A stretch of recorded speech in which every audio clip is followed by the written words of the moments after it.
À 64 ans, Janine, retraitée depuis 2 ans, ne pensait pas retourner un jour au travail. Et pourtant, 7 jours sur 7, elle distribue plusieurs quotidiens régionaux. Ce matin, elle a 185 exemplaires à glisser dans les boîtes aux lettres. Une tournée de 40 km qu'elle réalise par nécessité financière, car sa retraite est de 976 € par mois. Moi je dis que c'est comme si que j'avais pas arrêté de travailler, quoi. Que c'est un peu aussi une corvée.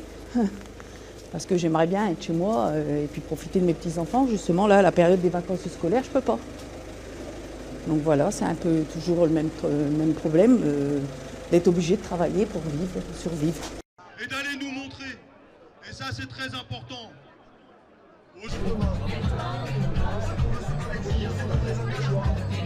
Ça va casser de la bûchette.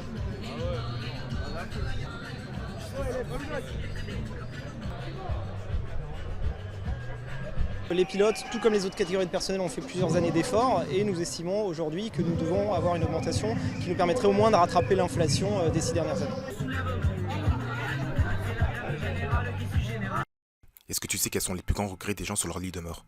Le premier est « j'aurais dû vivre une vie qui me plaît, pas une vie qui m'a été imposée ». Le second est « j'aurais aimé m'autoriser à être plus heureux ».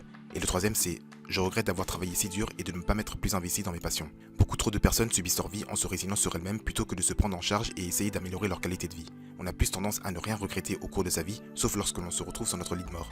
Régent Ducharme disait « on regrette toujours pour rien étant donné qu'on ne peut regretter qu'après ». Voici quelques infos qui sont assez alarmantes. Sais-tu que le salaire net médian du français n'est que de seulement 1797 € par mois et que son patrimoine médian n'est que de 158 000 €? Médian signifie que 50% des gens se retrouvent au-dessus de ces valeurs et que les 50% restants se trouvent en dessous. La majorité d'individus détient la majorité de la richesse mondiale. Angel Guira, secrétaire général de l'OCDE, disait que les inégalités dans les pays de l'OCDE n'ont jamais été aussi élevées. Selon une étude réalisée par l'ONG Oxfam, le patrimoine des 1% des plus riches de la planète devrait dépasser celui des 99% restants en 2016. Pire encore, accroche-toi. 62 personnes possèdent autant que la moitié de la population mondiale. Cela correspond à 3,5 milliards de personnes. Tu as aussi l'allongement de l'espérance de vie qui va exploser dans les prochaines années du fait des progrès de la médecine. En effet, en 2050, 2 milliards seront âgés de plus de 60 ans dans le monde. Dans les pays développés, tu auras 2 fois plus de personnes nombreuses que les moins de 15 ans. En Europe, 40 millions de personnes auront plus de 85 ans et elles représentent actuellement 14% de la population. Entre le vieillissement de la population, le départ à la retraite de 800 000 baby-boomers pour cette année, l'allongement de l'espérance de vie et la moindre croissance de la masse salariale, le système de retraite va exploser. Si on regarde en Italie, on s'aperçoit que les Italiens qui sont nés dans les années 80 devront travailler jusqu'à 75 ans pour bénéficier d'une retraite. Au Japon, on parle même de l'âge de départ à la retraite à 85 ans. Et même aux États-Unis, 50% des ménages à la retraite n'auront pas assez d'argent pour subvenir à leurs besoins. Pour ce qui est de ton épargne, sache que les banquiers piquent ton argent en toute légalité. Tu connais sûrement le livret A, le placement préféré des Français que les banquiers recommandent à leurs clients pour placer leurs économies. Eh bien, il faut que tu saches que le rendement annuel du livret A est de 1%, son meilleur rendement depuis 2014. Tu vas me dire que je me fous de ta gueule. Eh bien non, c'est bel et bien vrai. Comment ton banquier peut-il te faire croire qu'il va fructifier tes économies alors que son livret A est infoutu de compenser l'inflation? Il y a d'ailleurs des recherches qui montrent que les frais générés par la gestion des portefeuilles peuvent être très élevés et peuvent représenter entre 50 et 70% de l'épargne destinée à la retraite, ce qui est très énorme sur la durée. Tu l'auras compris, tu peux oublier ce genre de placement dépassé. Tu dois te concentrer sur ce qui marche vraiment en termes d'investissement et surtout en termes de rendement. Le taux de chômage, l'intelligence artificielle et l'automatisation vont exploser pour ces prochaines années. En effet, 10 millions d'emplois seront détruits dans les 10 prochaines années. Les robots et l'intelligence artificielle remplaceront l'homme pour accomplir de nombreuses tâches. Selon le professeur Moshe Vardi, d'ici 30 ans, les principaux emplois vont être occupés par les robots et le taux de chômage dépassera les 50%. Et enfin, au niveau du pourcentage de personnes heureuses à leur travail, ce n'est pas du joli non plus. Une étude montre qu'en France, 9% des salariés étaient heureux et investis dans leur travail, et 26% étaient complètement désengagés. Un score dérisoire qui est d'ailleurs le plus mauvais score au monde. Tu as 12,6% de la population active française qui est sur le point de faire un burn-out, soit 3 millions de salariés. En plus de ça, la taxation réelle du pays, qui est d'ailleurs la plus élevée d'Europe, est de 57,53%.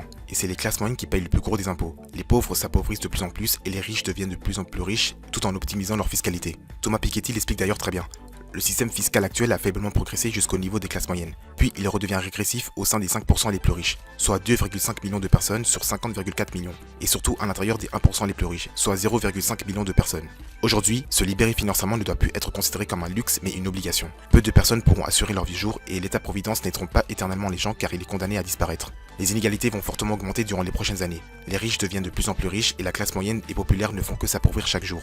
Malheureusement, il est bien souvent difficile de trouver des solutions. Surtout quand on vient d'un milieu modeste et qu'on a toujours suivi les conseils de nos parents, la société, l'école et le monde du travail. Et toi, est-ce que tu comptes sur l'État pour changer la donne, ou bien est-ce que tu acceptes d'être malheureux pendant 40 ans, 50 ans dans un job qui ne te plaît pas vraiment? Ou alors tu décides de te prendre en main et de commencer à t'intéresser sur les différents piliers d'enrichissement, changer complètement ton mindset, t'enlever les blocages qui viennent de ton esprit et passer massivement à l'action. Dis-toi qu'il n'y a pas de fatalité, il y a toujours le moyen de s'en sortir. Personnellement, je suis dans le business et j'investis en bourse. Et je peux te dire que démarrer et développer son meilleur business pour sa liberté est la meilleure décision que j'ai prise de toute ma vie. Le métro boulot dodo ne me plaisait plus du tout car j'avais l'impression de passer à côté de plein d'opportunités. Alors si toi aussi tu recherches à vouloir quitter la rat race, commence à te renseigner sur les principaux piliers d'enrichissement. Le business en ligne, la bourse, l'immobilier, etc. Aussi, achète aussi des livres parlant de ces sujets, tels que Père riche, Père pauvre de Robert Kiyosaki, Réfléchissez et devenez riche de Napoleon Hill, ou encore La magie de voir grand de David Schwartz. Cela te permettra d'ouvrir ton esprit et surtout à te faire prendre conscience de te protéger financièrement contre les aléas de la vie. J'espère que tu as kiffé cette vidéo. Si c'est le cas, mets un énorme like, partage cette vidéo et abonne-toi à la chaîne si ce n'est pas encore fait. On se retrouve pour une prochaine vidéo. Allez, ciao!